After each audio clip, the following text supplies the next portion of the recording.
This is a car that never should have been built. It was pointless, and it was bad business for Ford. Let's be honest, unless you happen to own one of these, you totally wrote them off and forgot about them a long time ago. So, should you care? Yes. Why should you care? Because for one thing, one big thing, this car was way more advanced than the Mustang. And while we're at it, just about every single other American car that existed in 1989. So back to my point about this having never had a reason to exist. Yeah, it didn't. But to understand why it did, or was, or whatever, you have to understand how the big American car companies functioned in the 80s. They didn't. I'm kidding. They functioned. I mean, the car's sitting here, right? I mean, they made it, didn't they? Anyways, to understand this car, you have to understand how the big American car companies functioned in the 80s. Badly. Okay, this time I'm not joking. Basically, the way a company should work is at the end of the day, everyone's on the same team. But the way Ford, and it wasn't just them, GM was the same way, the way these sprawling behemoths worked was that you had all these different little pockets of people with different functions within the companies, who at best didn't really talk to each other, and at worst saw each other as adversaries. So here's how this one went down. Basically, the Thunderbird before this one was based on the Mustang, meaning it was a Fox body, if you speak the lingo. Well, the Fox body platform, it sucked, to be honest. You could fit a V8 in it, and it was light, and that's really about it. They were small, cheap, basic cars. So, Ford's senior leadership made a big picture decision, the way big bosses do. We want the Thunderbird to be nicer than this. So for the next Thunderbird, let's develop a whole new chassis just for it, so it doesn't have to be a Fox body car again. The internal name for this new car project was MN-12, which stands for Midsize North American Number 12, and the big bosses handed the task off to a slightly less big boss. And this is where the legend begins, because as the story goes, once they set this dude on his way, that was it. The MN-12 Thunderbird project was established as its own little sandbox within Ford, and the big daddies never checked in to see how progress was going. So, tasked with coming up with the next Oldsmobile Cutlass competitor, they did the reasonable thing and said, you know the BMW 635i? Yeah, what if we could make that at less than half the cost? Oh yeah, they swung for the fences. So at this point, you may be looking at this car and thinking, really? This was supposed to be like a BMW? Was that not just a bunch of over-optimistic smoke and mirrors? And if you're like me, I'm really only old enough to remember the last few years of this body style Thunderbird being new. Once all the cool features had been sucked out, and the aesthetic had been old manned up, per the wishes of Ford corporate, yeah, I remember these cars. My most specific memory of these cars is forgetting them. But don't be fooled. This is a rear-wheel drive car that from underneath looks more advanced than anything BMW would have until the mid-90s. It is a fully independent suspension at all four wheels, but it's more than just that. The front suspension is a double wishbone short and long arm design, and the rear end is also a short and long arm setup with a particularly monstrous lower arm and a specially designed toe link, the point of which was basically to allow them to use soft compliant bushings without the alignment getting squirrely on acceleration or braking. But one of the most telling things about the suspension design is the way the wheels come straight down when you put the car on a lift. No positive camber gain and extension. Yeah, they worked on this one. These strikingly advanced front and rear suspensions are each mounted to their own rubber isolated steel subframes, also uncommonly advanced for the time. And the car's got a pretty balanced weight distribution of 53/47 front to rear. Ford liked to point out at the time that the Corvette was the only other rear-wheel drive American car with four-wheel independent suspension. And while this car doesn't compete with the Corvette from a performance standpoint exactly, removing the Corvette, was this the most driver-oriented American car chassis of the time? Think about it. Think about what Ford had. The flimsy Fox body? Psh, front-wheel drive Taurus? Antiquated Panther body? Give me a break. This was a real car. It was the only real car Ford had, if you want to know the snobbish truth. What about General Motors? Let's take their best, Cadillac. Cadillac was an amalgamation of outdated body-on-frame behemoths and big Buick-derived front-wheel drive jobs. Chrysler? Psh, nothing to see there. Yeah, they set their sights on BMW, and the product was just about the only American car chassis, other than maybe the Corvette, that wouldn't have been laughed out of any country with universal healthcare. And this is all Ford did with it. No sports car, no sports sedan, no avant-garde sport utility experiments. All things Americans under the age of 70 were actually paying attention to in 1989. A personal luxury coupe. Hey fellas, we got all this awesome new hardware. Where should we put it for safekeeping? Oh, stuff it into the Thunderbird. Nobody'll look there. So this whole thing culminates. Car gets off the ground, hits the streets to critical acclaim. The Thunderbird team within Ford throws a party for winning Motor Trend Car of the Year. And here's the big moment. For the first time, as legend has it, since setting the Thunderbird team loose with what they presumed to be a blank check years earlier, Ford senior management speaks. And it ain't pretty. The big man, that would be the president, by the way, of Ford, with the CEO standing beside him, rips the whole team a new one. This new car is way too heavy, it costs way too much to make, and you all suck. And just like that, parade meet rain. The head of the Thunderbird team turned around and took an early retirement almost immediately, and Ford Corporate began the years-long process of making the product of the once starry-eyed sandbox more to their liking. Meaning, worse. What a D word, right? Well, guess what? When that old man laid his eyes on this car, in the midst of cheers and jubilation from the team, the press, car guys everywhere, he saw a loser. And you might think that these big, stodgy 20th century American car bosses were clueless and out of touch, and that's a well-earned reputation. But not for nothing, when that dude saw this car, and his spidey senses started tingling, and he thought, this thing is gonna lose us money, he was dead right. Okay, so the Thunderbird guys were cool, right? They were ambitious. They wanted to make a car like a BMW. They won Car of the Year. They did some cool stuff, right? And then the big boss comes in and he says, oh, the car sucks and it can't make money. And he's right. So that means the Thunderbird guys were actually wrong, right? Okay, so let's zoom out one more level here. Remember way back when I said that this car started out when Ford senior management said, hey, the Thunderbird's on a crappy chassis, so let's make a new chassis for the next Thunderbird? Bingo. That's where this one went south.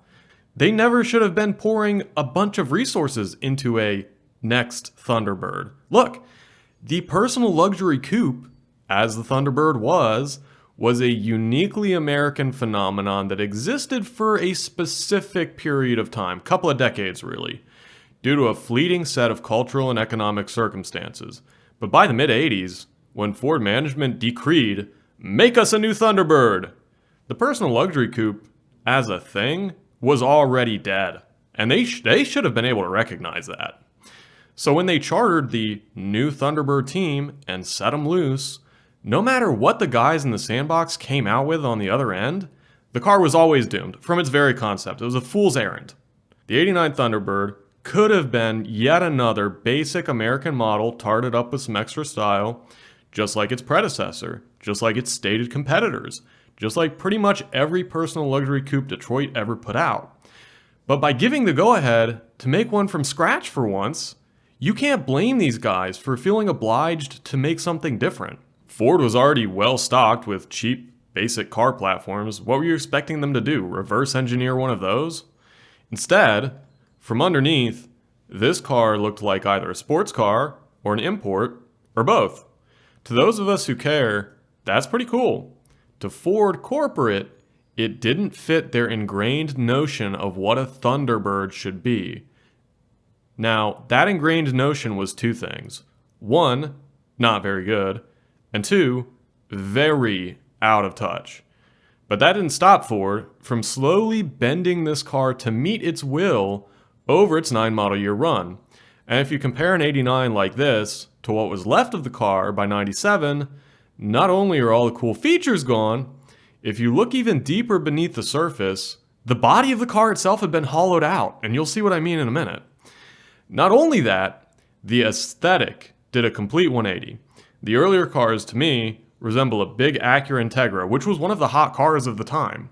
The later cars, despite sharing most of the sheet metal, were dressed so differently that they just look like a two-door Chevy Lumina. It really comes down to just a few things that make or break the look of this car to me. And it's compounded by the fact that when Ford first released this car, it was most heavily advertised and marketed in Super Coupe form. And the Super Coupe looked good. It has a really nicely done body kit, beginning with the aggressive front lip and wrapping all the way around the car. It is subtle, this is really nice, and it's a far cry from a lot of the cheesy plastic lower body cladding that American cars of this time were getting. This improves aerodynamics, it makes the car look lower to the ground, really just overall transforms the aesthetic of the car in a subtle way. The Super Coupe had its own exclusive alloy wheel design. This particular car has lost them, but they're by far my favorite wheels on this generation of Thunderbird in terms of looks. They kind of look like Honda or Acura wheels of the period. And they were 16 inchers. You could only get 15s on a regular Thunderbird. And they were also wider. They ran 225 tires versus the regular Thunderbird's 205s. Just wide enough to go fast through a sweeper, just narrow enough to get sideways on demand. I don't like the rims on this car, by the way. They're intended to make it look more like a so-called classic domestic. And to that end, not only do I think that they clash with the rest of the car's look, but the mold that they are trying to make this car fit is the mold of a car that is less than what this car is. A car that can only do straight line speed. And the fact that the original owner of this car went out of his way to pay for and install these wheels should tell you a lot about the people who were buying Thunderbirds at the time. They didn't really value the things that made this car valuable. This car's body is modern and aerodynamic, with a drag coefficient of 0.31. That's really low, by the way, and I love its shape. It's long and low and wide with big windows. This car's wheels are pushed out toward its corners, like a modern car, because its wheelbase is 9 inches longer than the car it replaced, despite its overall length decreasing 3 inches. So, you have very little of the front and rear overhang that makes most 80s American cars look so dated to our eyes today. This 89 Super Coupe is mostly devoid of the old man vibes that Detroit tended to inject into their cars at the time, with the stray exception of, for instance, the little birdies in the taillights. Vestiges of brome gingerbread, if you will. But by the final couple of years they were making this car, they had killed the Super Coupe, and even before then, the marketing focus had really shifted away from it. By the end of their run, the Thunderbirds rolling down the assembly line all seemed to wear the uniform of a Ford corporate rental car, like they'd been pinned down and forced into it.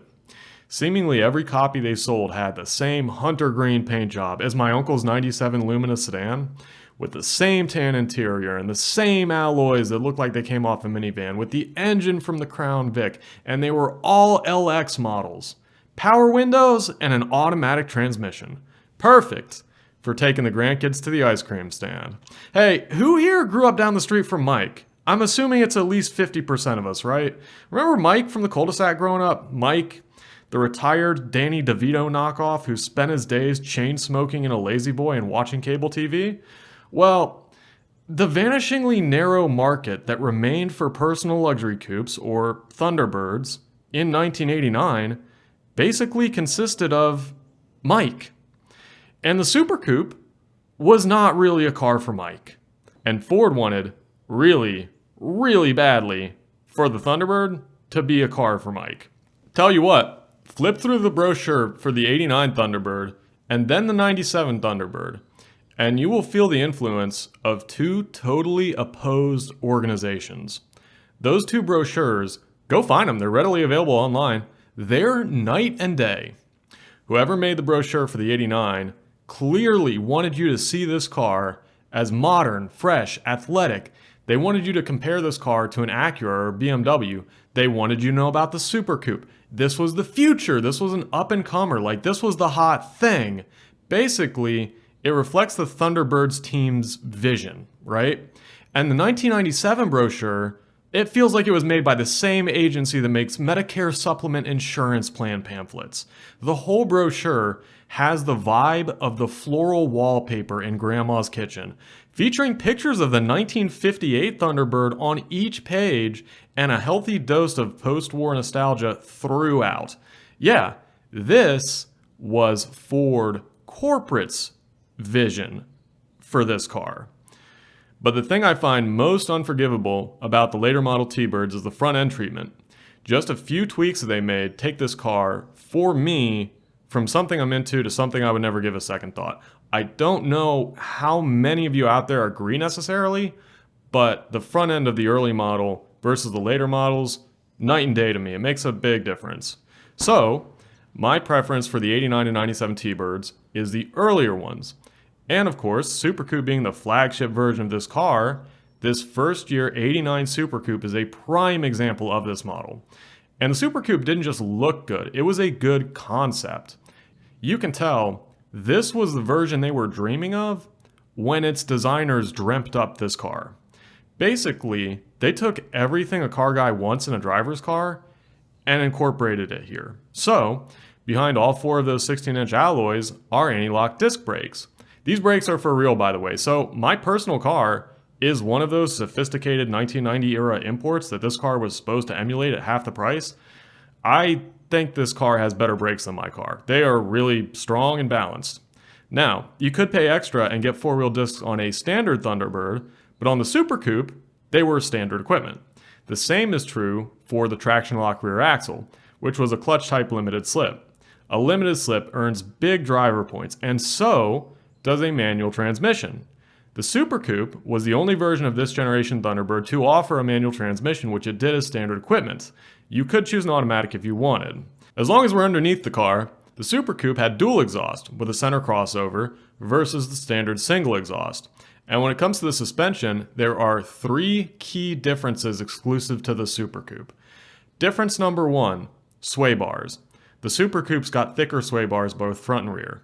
Difference number two, spring rates. The Super Coupe had significantly stiffer springs than the standard model.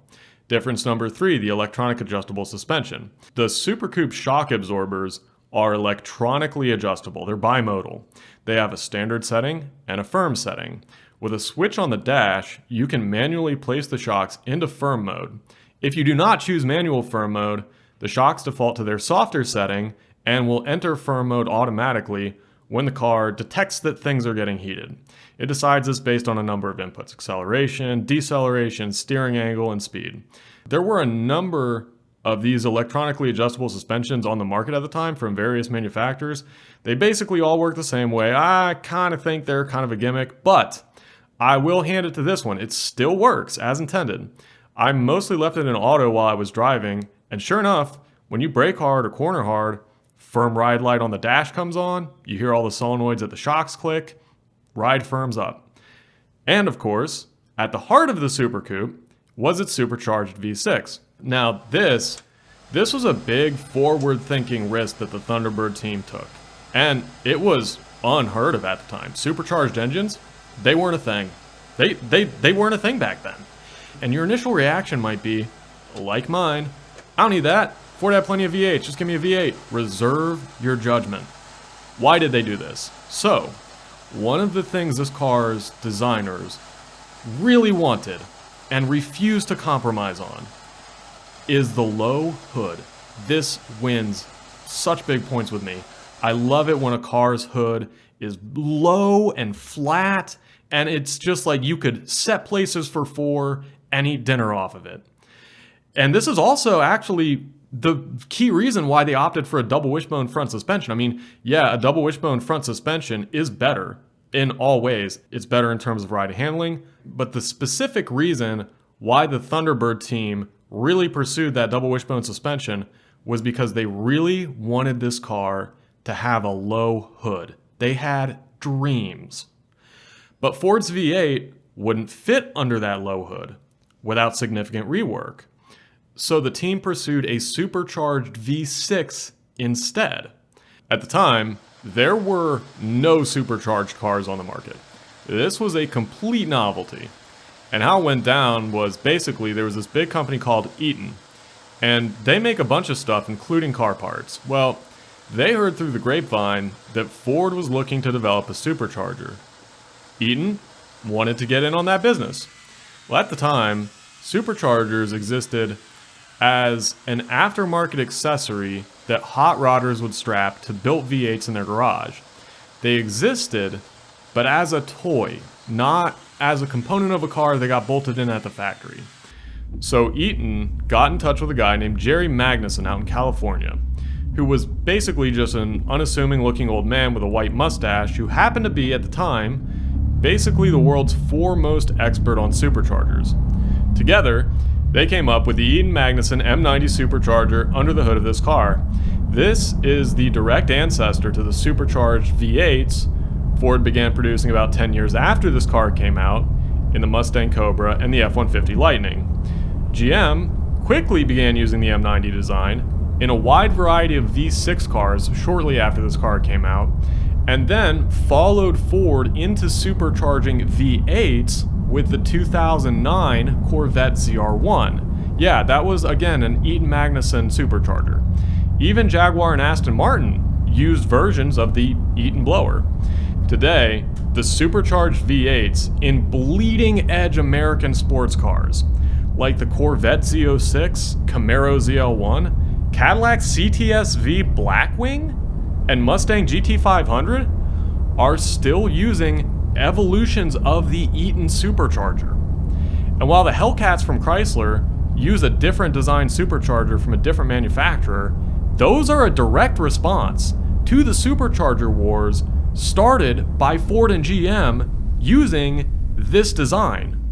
Eaton is now the largest OEM supercharger manufacturer in the world. That all began with the Super Coupe. So, when this car came out in '89, you could get the standard 3.8 liter V6 or this supercharged version of that 3.8 liter V6. And it was a simple, streamlined engine lineup. But it didn't last. Again, this was a Ford Thunderbird, and its decidedly older traditional audience was not particularly open to the new age no V8 thing. So remember that V8 that they wouldn't have been able to fit into here without changing it? Yeah, they went ahead and changed it. The engine, not the car, fortunately. By 1991, with significant rework, Ford did manage to shoehorn their 5.0 into this car, and that V8 was 2 seconds faster to 60 than the standard V6. But it was 2 seconds slower to 60 than this supercharged V6. But it didn't matter. Once Ford managed to get a V8 in here, the floodgates were opened, customers flocked to the V8, and Ford corporate was probably happy to push them that way too. Sales of the Super Coupe dropped precipitously, and for the last couple years of this body-style Thunderbird, they didn't even offer it. The Super Coupe was canned completely, but not before a few years of existing as a barely advertised footnote in the Thunderbird lineup.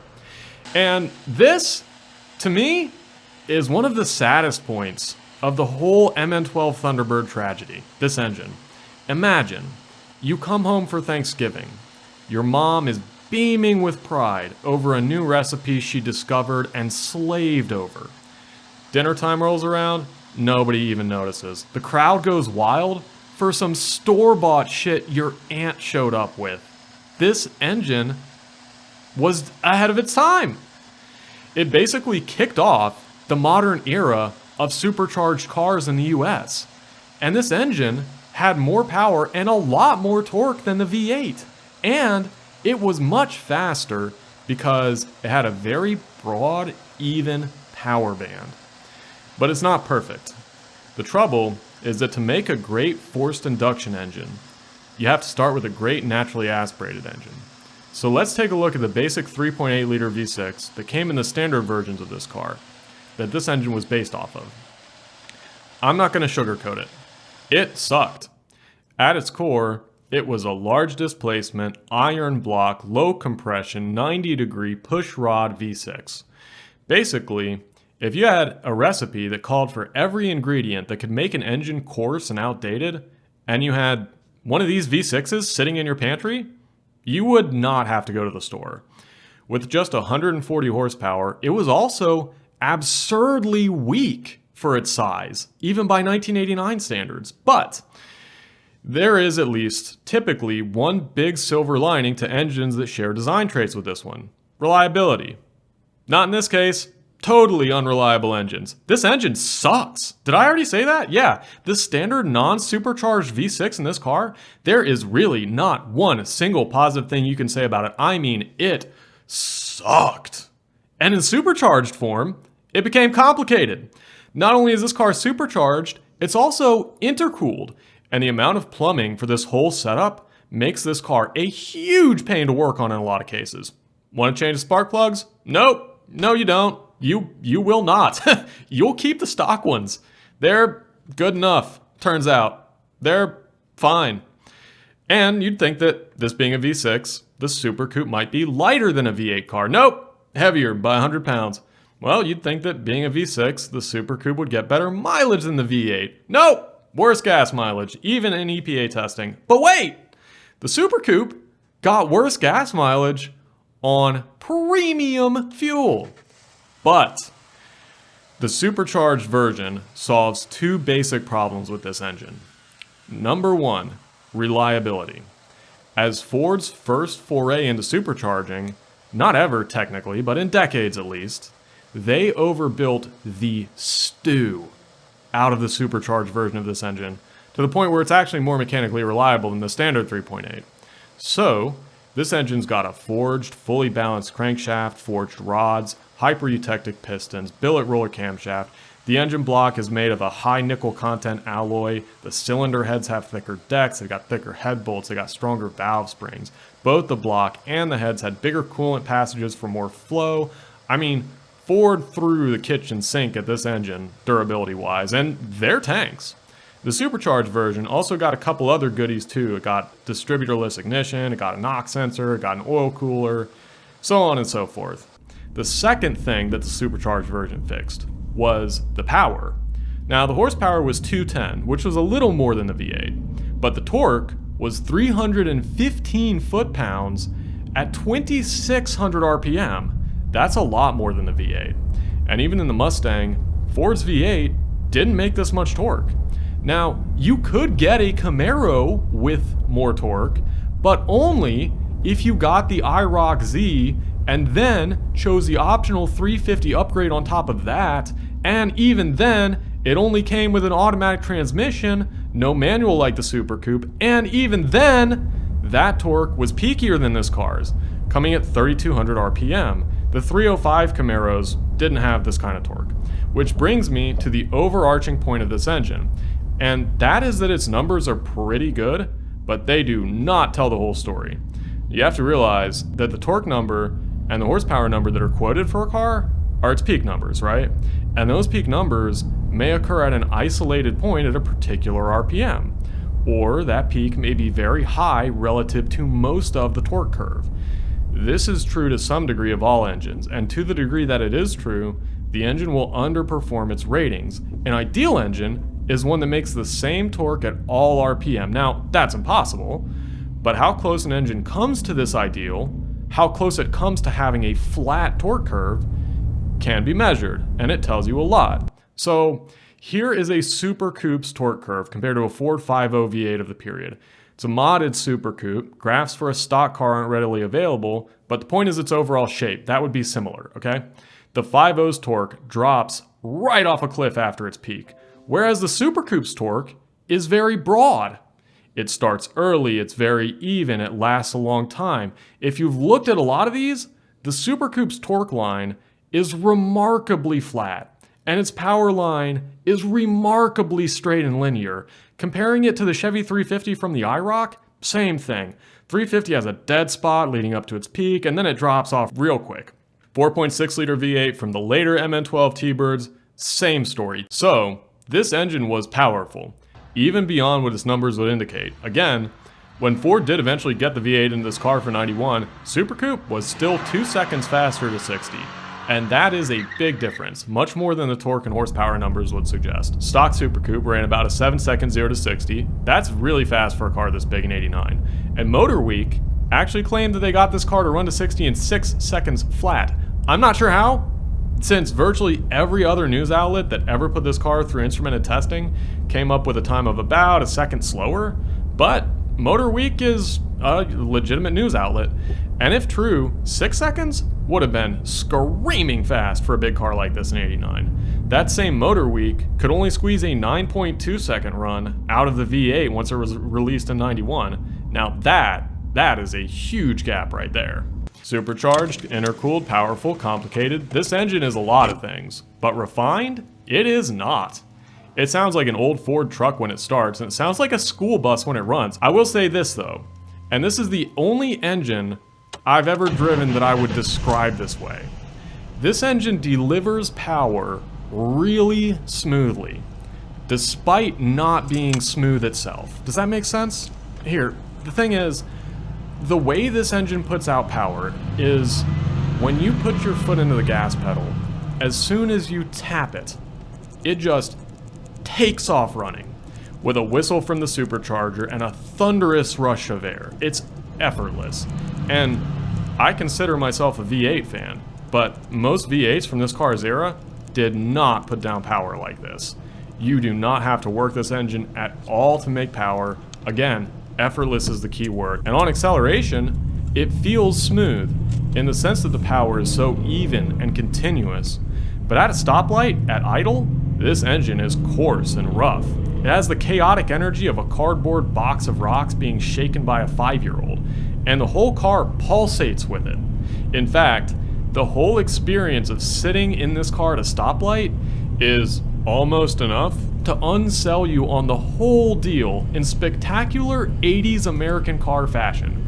There are stray vacuum noises coming and going behind the dashboard, and between those and an oscillating electrical sound that was back there too, they could probably start a band together. Left to stare at your immediate surroundings, their quality, or lack thereof, becomes glaringly apparent. They plowed a lot of money into making this car comparable to a way more expensive car from underneath. And if you were wondering where all the money ran out, well, it's here. The interior of this car isn't all bad in terms of design. It's very driver-oriented. I like the dashboard and the seats on a conceptual level, but as far as execution, the build quality, the materials, the attention to detail, the inside of this car is kinda loose, plasticky, and fragile. Yeah, turns out this is an 80s American car after all. The exterior is the same way. Check out the way the doors rattle when you slam them. How about those body gaps, especially around the headlights? And before you chalk it up to the age and condition of this particular car, Google image it. Even in some of Ford's press photos, these Thunderbirds had big, uneven gaps in them. Yikes! Naturally, you might care for some entertainment to distract yourself from all of this. Well, there is none. The radio, like literally every single other power accessory on this car, doesn't work. Now, that's kind of a cheap shot. Bear in mind, this Thunderbird was only just put back on the road after sitting since about 1996. And it really needed nothing more than an oil leak fixed, which was probably the reason it was parked 25 years ago in the first place. So, it ought to earn a few reliability points right there.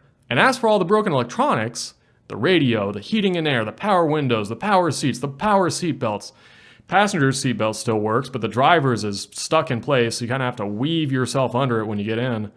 All of that stuff can be fixed. But on a Toyota, most of it wouldn't need to be. Shifter feel. It is firm and notchy.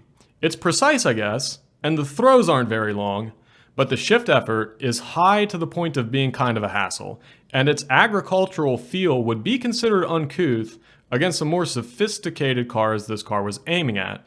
Kind of like the 3.8 liter V6, this transmission was not something built from the ground up for this car. It was basically just something Ford had lying around that the Thunderbird got stuck with. It's actually a Mazda-built truck transmission of all things. The clutch doesn't offer much feedback, but it is smooth, at least the one in this car is. But unless you're actively shifting, left foot placement is a serious issue. They made a thin token attempt at a dead pedal, and then designed the left-hand kick panel to overlap with it, which doesn't necessarily show anything but bad design, but the issue is that there is actually not enough space between the clutch and the left-hand kick panel to get your foot through there to land on the floor. You can dig your foot under the clutch pedal by sort of maneuvering it to the left of it or under it. But you have to do that every single time you shift. That is the only way to get your left foot onto the floorboard to rest. So it's either that or keeping your foot up on the clutch pedal the whole time you're driving. This is one of the biggest ergonomic misses I've ever encountered in any car. It's pretty bad. I guess the clutch guy and the kick panel guy didn't drink beer and play golf together. In Japan, those guys would be getting hookers together, and it would be company policy. That and, 95-hour weeks. A distant second for ergonomic complaints is the fact that the driver's door panel is too far to the left to rest your left elbow on naturally. Otherwise, this cockpit is okay. It's very driver-oriented, and it's big. I'm 5'10", and I find a lot of coupes and sedans seem built to accommodate someone of about my size, maybe a couple inches taller. This car, you could be way bigger than me and fit. Even the back seat, it's pretty good for a coupe. I do like the gear shift placement and the handbrake placement. The instrument cluster layout is fantastic. It's a great gauge cluster. And the seats are good overall. These seats actually, like the steering wheel in here and the full gauge package, are specific to the Super Coupe. And these are unlike the front seats in most American cars of the time. They're shaped like actual bucket seats. They've got a bunch of adjustments. They've got substantial bolstering, which itself is adjustable. And hot take, this fabric, it's not all bad. Red's been out of style for a long time. Velour's been out of style for a long time. But you know what? This red velour, I like it. It's really soft. It has a nice pattern. It's actually held up really, really well. This fabric has outperformed the entire rest of the interior in terms of durability. And soft fabric like this, you can't get it in any car, any new car today, at any price. It's gone. And I don't know, I kind of miss it. The Super Coupe rides well to a point. Over good pavement and on the highway, it glides forth like there's a couple-inch air gap somewhere between you and the road. It's not floaty, it just has a nice, peaceful gliding feel to it. It's a mix of being very well controlled and steady, but also not having a lot of road feel. The Thunderbird had a top speed of 140 miles per hour, and indeed, normal highway speeds and above are where this car separates itself from the rest of the American car technology of the time. This car can build a lot of speed without feeling like it. The ride benefits from the car's width and its wheelbase, both of which are huge. This car is wider than every single import car on sale in 1989. Even if you extend out to the 1990 Lexus LS 400 and Infiniti Q45, this car has a longer wheelbase than every single import on sale in 1989, with one exception: the long wheelbase version of the full-size Mercedes. Yeah, this car is really long and wide. From the driver's seat, the huge windshield stretches way out to your left, and if you reach toward the passenger door, you'll be grasping at several feet of air. Now, the downside is that the MN-12 Thunderbirds don't have a particularly stiff body, but the Super Coupe does have very stiff springs, so this car hates potholes and speed bumps. They send it shuddering and reverberating. It'll make you cringe. Lack of chassis stiffness is, like build quality, one of the liabilities that separates this car from, say, the doubly expensive Lexus or BMW. Naturally, it's a big two-door coupe with a lot of glass from the early days of unibody construction, and they were probably not using anything like finite element to design this thing. It creaks, it rattles, you can hear the passenger door shifting around on the highway, the driver's door has wind noise to the point of sounding cracked open when it's shut. The car's designers understood these issues, and they did their best to combat them with use of expansion foam, thick mastic tape, and thick insulation throughout the car's body. These are all somewhat effective band-aids to reduce noise and vibration associated with body flex, and they are used particularly extensively in the earliest years of this car, being gradually ripped out as, again, Ford bent this car more to its own image of a personal luxury coupe, which is to say where production cost is prioritized over chassis refinement. Want proof? With the back seat of this 89 removed, you see all the thick padding coating the inside of the body? Well, in this 93 I found at the junkyard, you see with its back seat removed, all that stuff is a lot thinner and sparser. The expansion foam that they stuffed in the rocker arms and elsewhere, same thing. Ford was literally sucking the lifeblood out of this poor car like a vampire. I personally get the sense that if this had been built as a four-door, well, not only would it have been more relevant, it might have gone a long way toward erasing its body flex challenges. That and strut tower braces front and rear, which that's something that the MN-12 fans like to do. That would also help. The other thing that they like to do is put X-shaped steel bracing behind the rear seat back, as this directly counteracts one of the car's chief body flex points, which is the area around its big rear window. By the way, the Mercury Cougar version of this car would be a little bit stiffer due to the more formal shape of its roofline. It's got a totally different rear window shape. And that also gives you more headroom. Counterpoint, it's hideous. Now, where this car will surprise you is the corners. It's a savant. It's like a trailer trash kid that wins the world chess championship at age 10.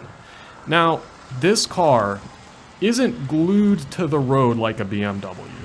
It doesn't feel as connected to the road as a BMW. And at nearly 3,800 pounds, you wouldn't really call it tossable per se. But the way it turns with such balance, that's almost the hardest thing to achieve and the most rewarding. And it totally belies this car's 80s American car background. I will never forget that about this car. Again, it cruises with a kind of gliding quality to it. And when you start to turn, the whole car seems to rotate about its center like a ZTR lawnmower with a kind of grace and agility that you would not expect out of a Ford Thunderbird. And it does this at speed. Now, the non-Super Coupe T-Birds reportedly do not behave quite like this. I'm willing to bet, on the other hand, that they do a lot better with speed bumps and potholes though. So it's a trade-off, just depends on what you like. You know, I still remember the first time I test drove an FRS in Christiansburg, Virginia, almost 10 years ago when they very first came out. And I remember hitting a sweeping ramp from 460 onto I-81. And the way that car seemed to rotate with such balance at speed, like a ZTR lawnmower. This car, I can't compare it to an FRS. Really? But it took me back to that moment. That's nuts, really. One of the biggest automotive hidden gems I've encountered, and a landmark every automotive tourist should experience. The suspension technology that they put in this car is ludicrous for its time and for the fact that it was a Ford Thunderbird no less. It's a shame that it wasn't coupled with a stiffer chassis and better build quality, but then it would have been a BMW 6 Series and would have cost not twice as much, but more than twice as much. Yeah, I mean, the Super Coupe was 19 grand. BMW 6 Series was 47 grand. But you've got that, the suspension, and you've got a V6 that was so stupid, effortless strong, that it could smoke almost every V8 on the market at the time with a flick of the accelerator. And that's your car. This unexpected engine and suspension. That's your car. And at least in my opinion, it looks good. That's your car. It's a gigantic Integra with all of the power and none of the refinement. Absolutely unforgettable machine. And this is the most interested I've gotten in any particular car in a while. But as unforgettable as I may find it, forgotten it is. History has discarded this unit. Now, the car It could have been better, but there are plenty of worse cars, especially American cars, that get more recognition than this one. This car failed largely because it was just too far ahead of its time. I mean, it was too forward-thinking for Ford Motor Company. It was too forward-thinking for the Thunderbird nameplate. It was too advanced for America. It was too advanced for 1989. This car failed like a Nobel Prize winner losing a race for dog catcher in a town of 400. Not because the competition was better, but because the competition was Bill. And the only 3 guys registered to vote in town, Jim, Bob, and Scott, well, they all know Bill. Upon further examination, this could be regarded as the forerunner to the 20th century American pony car, the current Camaro, Challenger, and Mustang. Look at its size and its chassis design. It really can't not be regarded as the father of the 21st century American supercharging wars. This car, it could be considered compared to a Buick Grand National. Yeah, there's a big name, right? Everyone remembers that one, right? Compare this to a Buick Grand National. In every aspect other than straight line speed, ride, handling, cornering, braking, power delivery, this is just a better car than the Grand National. And even in straight line speed, it's pretty close. What? Stock Grand National runs 14s? This stock Super Coupe runs 15s in a quarter mile? I mean, the root cause is that Ford in the 80s and 90s functioned not as a unit, but as a collection of things. Things that did not always naturally coexist well.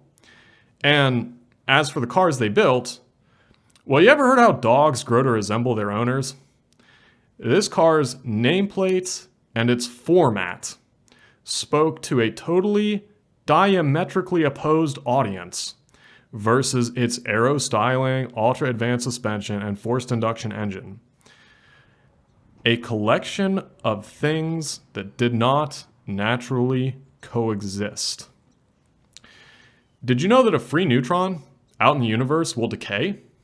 It disintegrates into a proton and an electron, which naturally repel each other and go separate ways.